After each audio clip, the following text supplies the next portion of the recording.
नमस्कार दोस्तों, जैसे कि आप सभी को पता है अथर्व नानोरे जो कि 14 साल का बच्चा था, इसकी जो है डेथ हो गई और इसको जो है मारा गया। 3 बच्चे बच्चे ही बोलेंगे यार, 19, 20, 22 साल के लड़के हैं।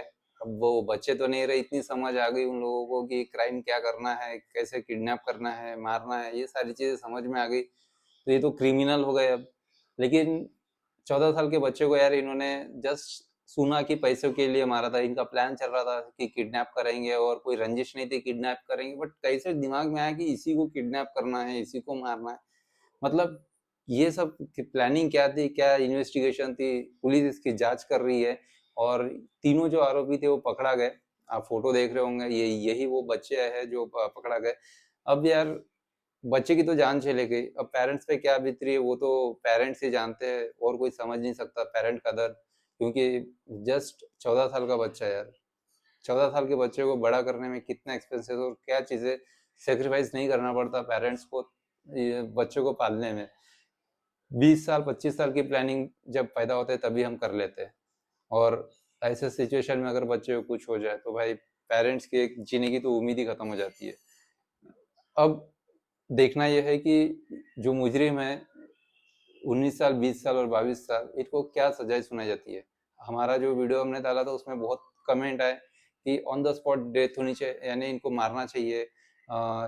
चौक में जो है, यानी इनको ऐसी सजा देनी चाहिए जो लोग ऐसा करने से पहले सोचे, 10 बार सोचे। अब सब तो यही चाहेंगे कि ऐसा हो, लेकिन अब यार सबको तो पता है हमारा देश का कानून कैसा है कि साबित करने में सालों बीत जाते हैं, तब तक के लोग तो 4 दिन में भूल भी जाते हैं कि ऐसा भी कुछ था। फिर नई वारदात होती है। नागपुर में ऐसे कितने केसेस हुए, जो बहुत सारे ऐसे डेली मर्डर होते हैं यार नागपुर में, तो अभी देखने में आता है कि महीने में 10-15 मर्डर तो हो ही जाते हैं। अब क्या होता है इन केस का, किसी को कुछ पता नहीं चलता कि क्या हुआ, कि मुजरिम को क्या मिल रही सजा, क्या नहीं, कुछ पता नहीं चलता भाई। तो ये अपडेट भी देना चाहिए ताकि लोगों में थोड़ा दहशत पैदा हो कि लोग डरे ऐसे क्राइम करने से पहले। कानून तो इतना सख्त होना चाहिए मेरे हिसाब से भाई, किसी को थप्पड़ भी मारे ना तो 10 बार सोचे कि थप्पड़ मारने से पहले। इतना डर होना चाहिए लोगों में, है ना, कि अगर कोई किसी ने अगर जानबूझ के भी मार दे ना तो अगला वाला सामने से वो भी माफी मांग ले, वो भी हाथ ना उठाए। तो इतना डर होना चाहिए। लेकिन ये तभी होगा जब पुलिस प्रशासन अपना ईमानदारी से काम करेंगी और मुजरिम को सही सजा देंगी। आपने एक केस देखा होगा, याद भी होगा आपको, नागपुर के राम जिले पे जो कार से दो मुस्लिम लड़कों को ठोक दिया था और उनकी डेथ हो गई थी। उस केस में कितने लड़ते रहे लोग, कितना लोगों ने आंदोलन किया, न्यूज वालों ने भी काफी ये किया, लेकिन उनको सजा नहीं हुई थी। अब पता नहीं सजा हुई नहीं हुई, वो आप मुझे रिप्लाई बता कर देना कमेंट में। लेकिन काफी दिनों तक के उस केस में भी लोग उसके अगेंस्ट में चल रहे थे, लेकिन उसको पकड़े ही नहीं थे पुलिस वालों ने। तो ऐसे बहुत सारे केसेस है जहाँ पैसे वालों को सजा ही नहीं होती। तो बहुत बार ऐसा होता है कि जो मुजरिम होता है वो जेल में होता है और जो बेगुनाह होता है वो चलते रहता है। तो ऐसे ही केसेस होते हैं। अब इसमें नागपुर के जो पूरे वकील है, जो वकील के यूनियन है, उन्होंने भी पूरी कोशिश की है, केस लड़ रहे हैं कि जो मुजरिम है तीनों, इनको सख्त से सख्त सजा हो, फांसी हो। अब हमारे देश में तो सख्त से सख्त सजा तो यही है भाई, फांसी की। इससे बड़ी तो कोई सजा होती नहीं है। कोई काला पानी वाला तो है ही नहीं कि कोई कहीं कहीं डालेंगे, कुछ गर्म में करेंगे, कुछ करेंगे, फ्राई मारेंगे। ऐसा तो कुछ है नहीं हमारे देश में, सिर्फ एक आखिरी सजा वही है, फांसी की। तो सजा ऐसी हो जो पेरेंट के हवाले करो और क्या करना है उनका वो देखे और जनता देखे। जब तक लोगों में ऐसा दहशत होगा नहीं तब तक क्राइम रुकेगा नहीं, ये सब जानते हैं। लेकिन ऐसा कभी हमारे देश में होगा नहीं, ये भी सब जानते हैं। अब देखना ये है कि इस केस में क्या होता है। बाकी आप लोग सब समझदार हो, आप कमेंट करके बता सकते हो कि क्या लगता है आपको। उम्मीद तो यही करेंगे।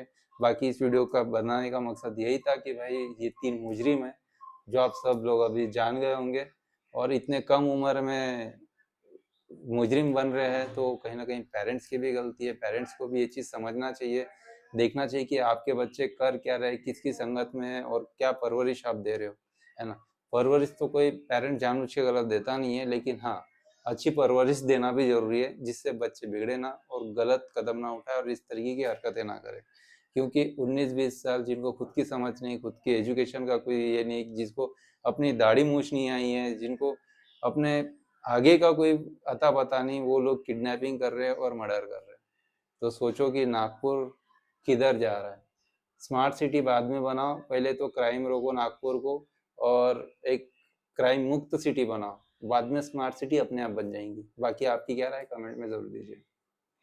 और नागपुर पुलिस से मेरा एक छोटा सा सजेशन रहेगा, जैसे कि एनएमसी हो गया, बिफोर आफ्टर का वीडियो डालते हैं, चाहे कहीं क्लीनिंग करते हैं, कुछ करते हैं।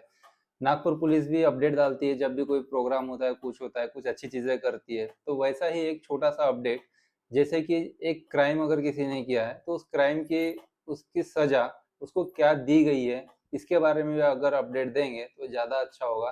जैसे कि बहुत बार आप दिखाते हैं कि सजा होती है, तो सजा तो क्या होती है वो तो हमने आज तक के नहीं देखा। लेकिन जैसे किसी क्रिमिनल को पकड़ा जाता है तो आप रोड पर घुमाते हो, वो दिखाते हो कि हमने इनको पकड़ लिया है और इसको रोड पे आप घुमा रहे हो। तो वैसे ही क्या एक्चुअल सजा हुई है और फेस के साथ दिखाओ। नहीं तो हमारे इसमें बहुत बार देखा जाता है कि उसको काला चेहरा ढक दिया जाता है और क्राइम को दिखाया जाता है। भाई किसने देखा कि चेहरा वाला आदमी वही है, क्रिमिनल ही है ना? किसने देखा है? तो एक्चुअल चेहरा दिखाओ और क्या सजा हुई है वो भी बताओ, ताकि लोगों को पता चले कि भाई ये क्राइम किया है तो इसको ये सजा हो रही है। लोगों को पता ही नहीं है कि क्रिमिनल को सजा क्या होती है, ये मर्डर किया तो इसको सजा क्या होती है, किसी को पता ही नहीं है। सबको भ्रम में यही है कि भाई सब छूट के आ जाते हैं, इसके लिए सब क्राइम ही कर रहे हैं, सब मर्डर ही कर रहे हैं। अगर मेरा सजेशन आपको सही लगता है तो इम्प्लीमेंट कीजिए, अगर मेरा सजेशन गलत है तो इग्नोर कीजिए। जय हिंद, जय भारत।